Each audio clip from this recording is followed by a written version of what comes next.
Assalamualaikum warahmatullahi wabarakatuh. Alhamdulillahi wahdah, sadaqa wa'dah, wa nasara abdah, wa a'azza jundah. Assalatu wassalamu ala rasulillah Muhammad ibn Abdillah wa ala alihi wa sahbihi wa mawalah amma ba'dah. Teman-temanku, sahabat-sahabatku, dan dulur-dulurku semuanya yang masih setia mendengarkan dan juga melihat channel ini, mumpung masih dalam suasana lebaran dan juga suasana bulan Syawal, meskipun ini sudah tanggal-tanggal akhir atau detik-detik akhir Syawal, tapi tetap saya akan mengucapkan ja'alanallahu wa iyyakum minal aidin wal faidin. Mohon maaf lahir dan batin. Kesalahan-kesalahan saya semoga termaafkan oleh teman-teman semuanya. Alhamdulillahirabbil alamin. Semoga teman-teman semuanya selalu diberikan keberkahan, diberikan kemudahan dan juga kelancaran rezeki. Semoga rezekinya berkah, dan juga yang sudah berkeluarga, semoga keluarga menjadi keluarga yang sakinah, mawadah, warahmah. Amin amin ya rabbal alamin. Teman-temanku semuanya, alhamdulillah ini sudah channel yang sudah episode yang ke-11 ya, yang ke-11. Jadi 1 sampai 10 kemarin itu sudah terlewati di saat sebelum lebaran, dan ini setelah lebaran kita memulai hal-hal baru, yaitu dengan kisah-kisah yang baru tentunya. Dan sekarang ini ceritanya adalah kisah seorang pemuda, yang mana pemuda ini adalah orang yang selalu menghabiskan waktunya dalam keadaan bermalas-malasan. Jadi kalau di dalam istilahnya itu my team is rebahan, jadi gitu ya. Jadi sukanya itu rebahan. Malam rebahan, kalau malam sih rebahan sambil tidur kan oke-oke saja. Pagi rebahan, nah ini sudah mulai tidak baik. Siang juga rebahan, dan sore pun juga rebahan. Jadi bagaimana kalau dia itu ingin makan dan juga memenuhi kebutuhan sehari-hari, masih ada ibunya. Jadi dia mengandalkan ibunya, padahal ibunya itu sudah tua dan ayahnya sudah tidak ada. Jadi ibunya ini bekerja sebagai buruh pasar. Jadi setiap harinya ibunya ini bekerja di pasar, kemudian memenuhi kebutuhan sehari-hari. Sedangkan pemuda ini, katakanlah namanya Kaslan. Si Kaslan ini adalah orang yang setiap harinya cuma bermalas-malasan saja. Sampai orang-orang yang di sekelilingnya itu sudah mengecap bahwa dia itu adalah seorang pemalas. Kerja tidak mau, kemudian berkumpul-kumpul. Kalau sekarang kan kalau orang malas zaman sekarang itu meskipun pagi sampai siang rebahan, malamnya masih bisa mabar, ya kan begitu. Kalau sekarang, kalau si pemuda ini enggak, jadi malam pun juga dibuat untuk tidur, tidak mau. Dia itu berkumpul dengan teman-teman sebayanya itu tidak mau. Ya ini adalah sangat tidak baik ya bagi kita semuanya kalau menemukan orang yang seperti itu, cuma kita diam saja seperti itu. Namun bagaimana kisah selanjutnya? Ternyata ibunya ini meninggal dunia. Ini adalah hal yang membuat pemuda tersebut itu menjadi sadar bahwa kalau dia hanya bermalas-malasan, maka dia tidak akan mendapatkan sesuap nasi. Golek saemplokan wangel nek ora kerja kan ngono. Kalau istilah abah saya itu sapa pengen kemlamet ya kemlawe. Sapa sing kemlawe bakal kemlamet. Seperti itu. Nah, kemudian setelah ibunya meninggal, sang pemuda ini kemudian mulai beranjak dari tidurnya, maksudnya beranjak dari rebahannya, beranjak dari sikap malasnya. Dia mulai sadar, kemudian dia mencari pekerjaan. Dia mulai ke tetangga-tetangganya, tanya pekerjaan apa yang bisa dikerjakan. Namun karena sudah terlalu lama dia menganggur, malas-malasan, sampai tetangga-tetangganya ini juga wajar kalau dia tidak mau memberikan pekerjaan. Karena apa? Nanti ketika dia diberikan tanggung jawab, maka bisa jadi bermalas-malasnya itu kambuh lagi.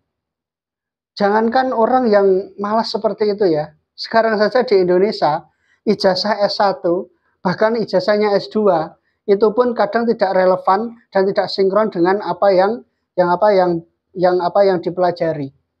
Jadi bahkan kita kalau menemukan orang-orang S1 tarbiyah, PAI, tarbiyah pendidikan, ada yang kerja jadi debt collector, ada yang kerja di koperasi. Kemudian bahkan ada yang tidak bekerja. Dan hanya mondar-mandir saja atau menganggur seperti itu. Dan apalagi ini adalah orang yang malas.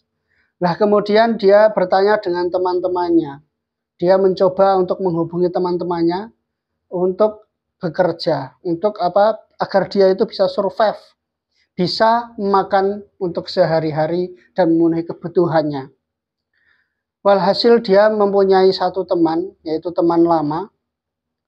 Dia mencarinya kemana-mana, dan ketika ketemu ternyata dia adalah orang yang sudah kaya dan juga wirausahawan.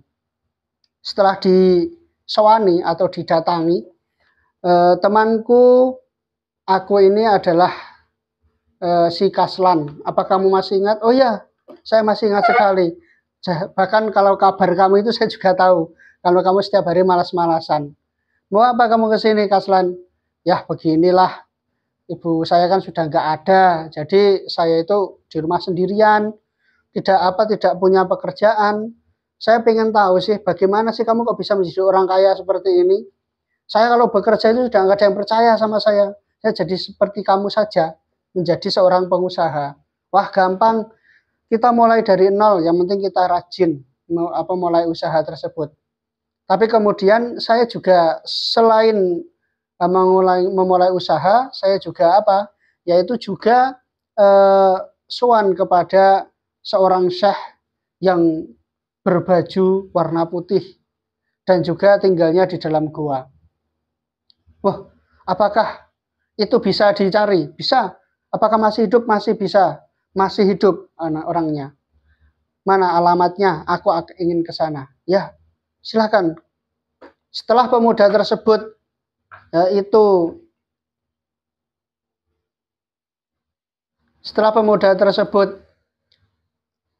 telah sowan kepada pemuda yang dijumpainya tadi, kemudian dia pergi ke goa tersebut yang sangat jauh lumayan. Di tengah perjalanan dia mendengar suara orang menangis. Setelah dicari-cari, dia masuk ke dalam hutan. Ternyata yang menangis itu bukan manusia, tapi harimau. Ditanya oleh pemuda itu, "Hei harimau, kenapa kamu menangis?" "Hah, pemuda, untung kamu datang. Kamu mau kemana?" "Saya mau ke tempat syekh yang katanya berbaju putih dan ampuh." "Oh ya, titip salam dari harimau, dari saya. Nanti sampaikan kepada syekh tersebut apa gerangan yang aku derita, kenapa perutku sangat sakit sekali." "Oh ya siap, nanti salammu akan aku sampaikan kepada syekh." Kemudian pemuda itu melanjutkan perjalanannya lagi. Berjalan menyusuri hutan. Kemudian setelah lama dia berjalan, mendengar lagi suara menangis. Dia menelusuri lagi dan ketemulah sungai. Ternyata yang menangis bukan manusia lagi, tapi seekor ikan. Ikan tersebut menangis, kemudian dia bertanya kepada pemuda tersebut, "Hei pemuda," sambil berteriak, "kamu mau kemana?" Sambil terisak-isak karena dia menangis. "Oh, saya mau ke tempat syekh yang katanya ampuh dan suka berbaju putih." "Loh, mau ngapain?" "Ya pokoknya saya mau ke sana."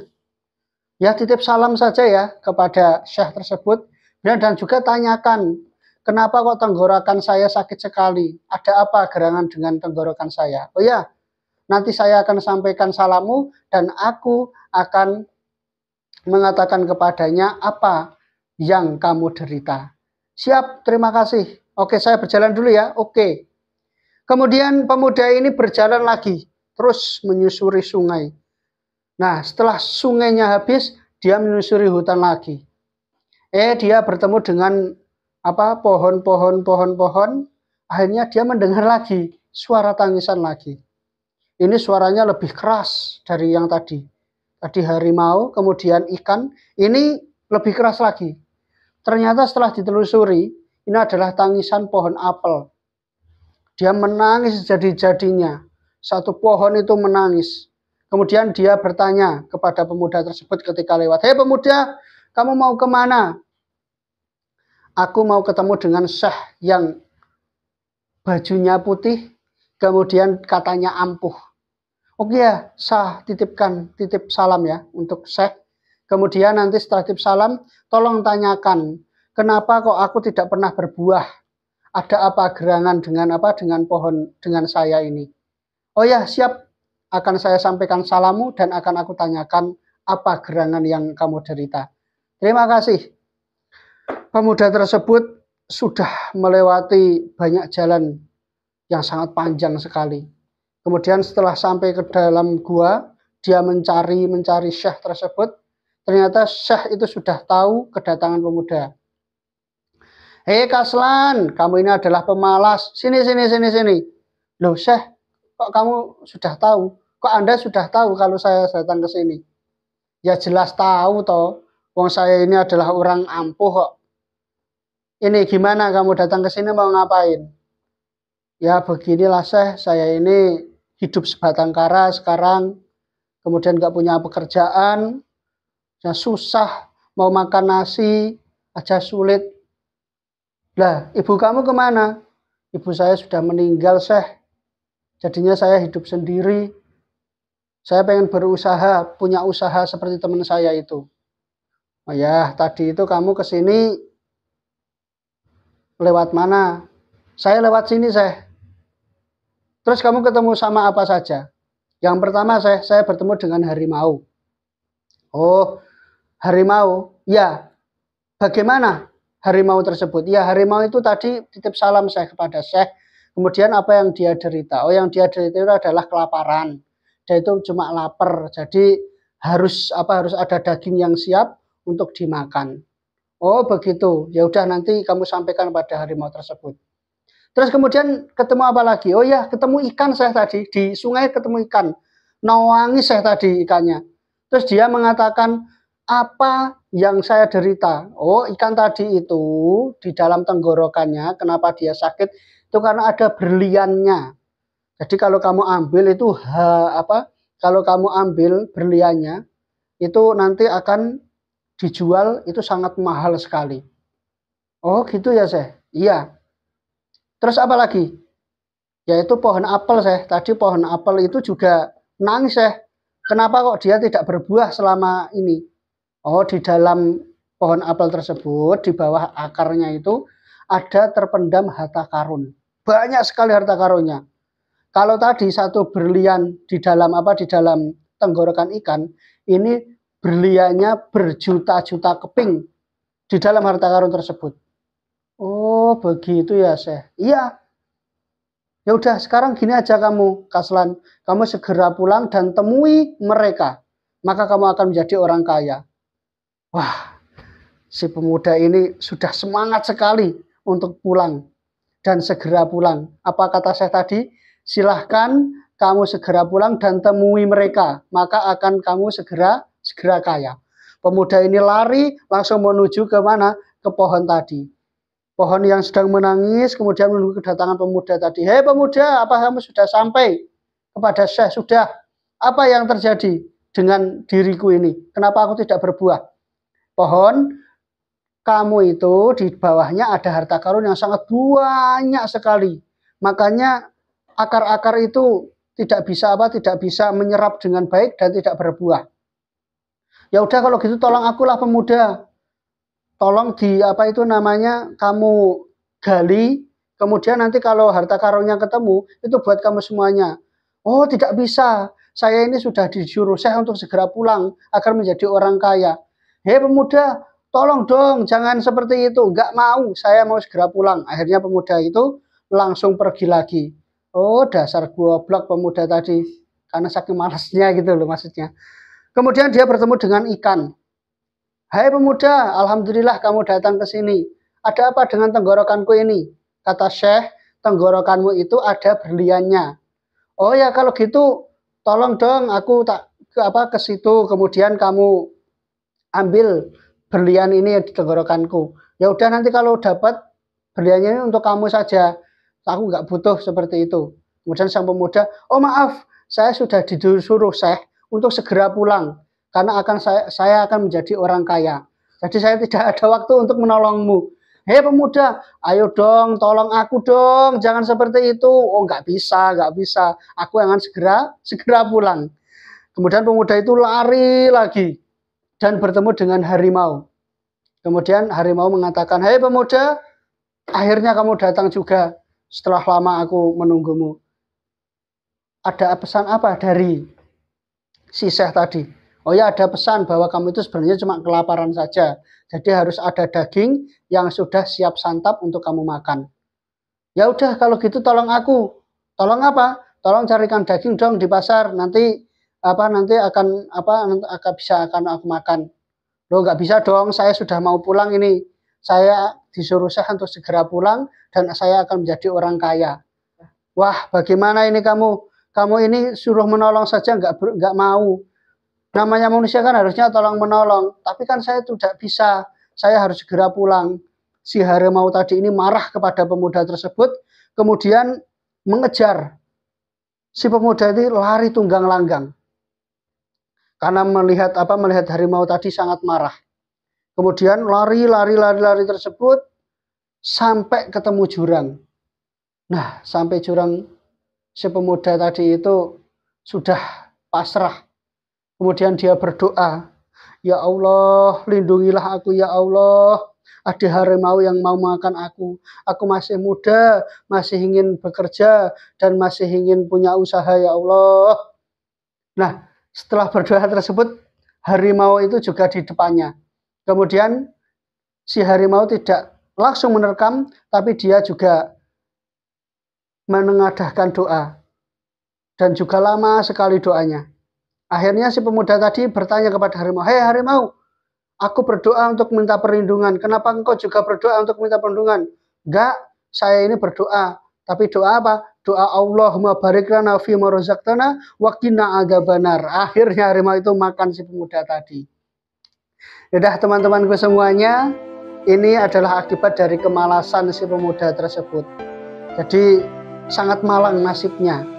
Sebenarnya kalau tadi dia mau menolong pohon apel dan juga menolong ikan, dia sudah punya uang ke pasar berbelanja, kemudian memberikan daging kepada harimau, maka dia sudah akan menjadi orang kaya satu, kemudian yang kedua dia bisa menolong harimau tersebut.